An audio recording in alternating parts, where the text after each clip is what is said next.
Hay mga kaangot, ganito pala ang pagtitimpla ng tulingan. Ang tawag dito sa Maynila, tulingan. Pero diri batid ko na nang tawag sa samar nga tulingan. At ayun na nga, pinupuhos ko na yung mantika sa kawali. Pagluto nga pala nito ng tulingan ay prito lang. Prito lang natin para madali.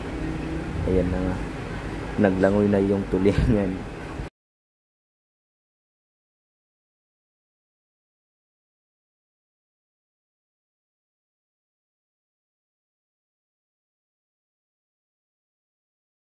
Yan na mga kaangot, hinahango na yung tulingan. Ay, ang sarap ng tulingan mga kaangot. Mapapalaban ako nito mga kaangot. Kasi ang sarap pa naman ng pritong tulingan.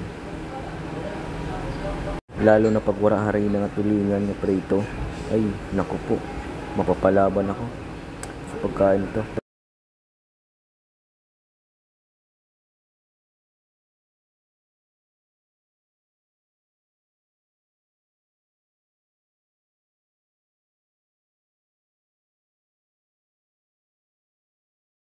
Salamat po sa pananood mga kaangot. Hanggang dito na lang po kasi marami tayong gagawin ngayong araw.